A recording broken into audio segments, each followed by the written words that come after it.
మరో గంటలో భారత్ పాకిస్తాన్ మధ్య హాట్ లైన్ చర్చలు జరగనున్నాయి. ఇరు దేశాలకు చెందిన డీజీఎంఓలు హాట్ లైన్లో చర్చించనున్నారు. కాల్పుల విరమణ ఒప్పందం ఉల్లంఘనపై పాక్ను సూటిగా ప్రశ్నించనుంది భారత్. తీవ్రవాదానికి మద్దతివ్వడం ఆపేయాలని పాకిస్తాన్కు గట్టిగా హెచ్చరికలు జారీ చేయనుంది.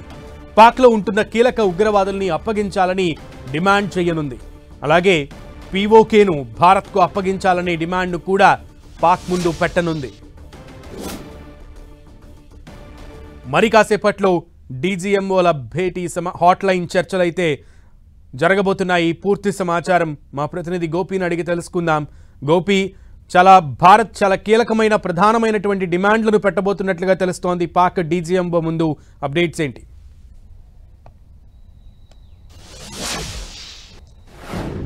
సునీల్, మరి కాసేపట్లోనే రెండు దేశాలకు సంబంధించిన డీజీఎంఓల భేటీ అయితే కొనసాగనుంది. హాట్ లైన్ ద్వారా ఈ రెండు దేశాలకు సంబంధించిన డీజీఎంఓలు మాట్లాడుకోనున్నారు. ప్రధానంగా కాల్పుల ఉల్లంఘనకు సంబంధించి భారత్ పాకిస్తాన్ను నిలదీయనుంది. ఇప్పటికే అనేక మార్లు కూడా భారత వైమానిక ఆర్మీ నేవీ అధికారులు అనేక సార్లు కూడా భారత్ పాకిస్తాన్ సాధారణ ప్రజలపైన కాదు, పాకిస్తాన్లో ఉన్న ఉగ్రస్థావరాలపైన దాడి చేశాము, ఆ ఉగ్రవాదులను హతం చేశాము అంటూ కూడా సాక్ష్యాధారాలతో సహా మీడియాకు ముందుకు పెట్టడం జరిగింది. ఈరోజు కూడా అదే అంశం జరిగింది. ఏ విధంగా మన సైనిక వ్యవస్థ పనిచేసిందన్న దానిపైన కూడా మీడియా బ్రీఫ్ ఇవ్వడం జరిగింది. అయితే ఈరోజు సాయంత్రం ఏదైతే రెండు దేశాలకు సంబంధించిన డీజీఎంఓల భేటీలో ప్రధానంగా ఏదైతే పాకిస్తాన్ ఈ కాల్పుల ఉల్లంఘనకు పాల్పడుతుందో దానిపైన ప్రధానంగా చర్చించనుంది.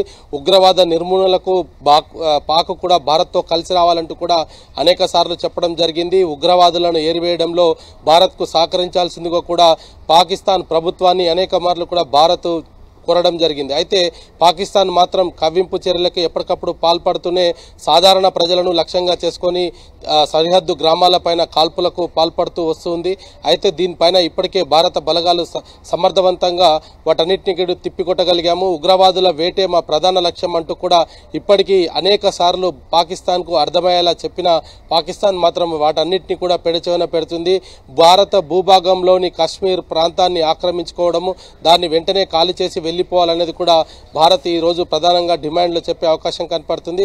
అయితే ఈ రోజు ఉదయం జాతీయ భద్రతా సలహాదారుడు అజిత్ దోవల్ తోటి భేటీ అయిన నేపథ్యంలో అనేక కీలక అంశాలపైన కూడా చర్చ జరిగినట్టుగా తెలుస్తుంది. భారత్ ఎటువంటి కండిషన్స్ను పాకిస్తాన్ ముందు పెట్టాలి అన్న దానిపైనే ప్రధానంగా చర్చ జరిగినట్టుగా తెలుస్తుంది. అయితే ఉదయం 12 గంటలకే ఈ యొక్క రెండు దేశాల మధ్యలో భేటీ కొనసాగుతుంది అనేది కూడా ముందు చెప్పినప్పటికీ కొన్ని అనివార్య కారణాల వల్ల ఈ యొక్క భేటీ సాయంత్రానికి వాయిదా వేయడం జరిగింది. సాయంత్రం ఏదైతే 5 గంటల తర్వాత మొన్న 48 గంటల సమయం కాల్పుల విరమణకు ఒప్పందం కుదిరిన తర్వాత 48 గంటల సమయం తీసుకోవడం జరిగింది. ఈ రోజు సాయంత్రం 5 గంటలకు ఆ 48 గంటలు పూర్తి అవుతుంది. ఆ తర్వాతే చర్చలు జరుపుదామన్న ఆలోచనతోటి ప్రస్తుతం ఈ చర్చలు అయితే సాయంత్రానికి వాయిదా పడ్డాయి. మరి కాసేపట్లోనే ఈ చర్చలు జరిగే అవకాశాలు అయితే కనపడుతున్నాయి. అయితే పాకిస్తాన్ భారత్ షరతులకు అంగీకరిస్తుందా లేదా అన్నది కూడా చూడాలి.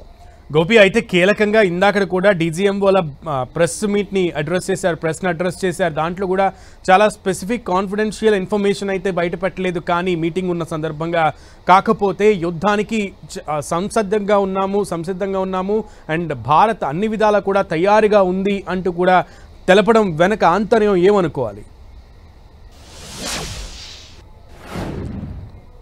రైట్ సునీల్, ఏదైతే ఈరోజు డీజీఎంఓల ప్రెస్ మీట్లో కూడా ఒకే అంశాన్ని చెప్పారు. మేము చాలా క్లియర్గా ఉగ్రవాద స్థావరాలను మట్టుబెట్టాము, కానీ పాకిస్తాన్ భారత్ వైపు ఏ విధంగా దూసుకొచ్చింది, మన రాడార్ సిస్టమ్స్ ఎంత స్ట్రాంగ్గా ఉన్నాయన్న దానిపైన పూర్తి వివరణ అయితే ఇవ్వడం జరిగింది. అయితే ప్రస్తుతం ఈరోజు సాయంత్రం జరిగే డీజీఎంఓల భేటీలో ఈ యొక్క ఎటువంటి విషయాలను చర్చకు వస్తాయనేది కూడా మరి కాసేపట్లో అయితే తెలిసే అవకాశాలు కనపడుతున్నాయి సునీల్. ఓకే గోపి.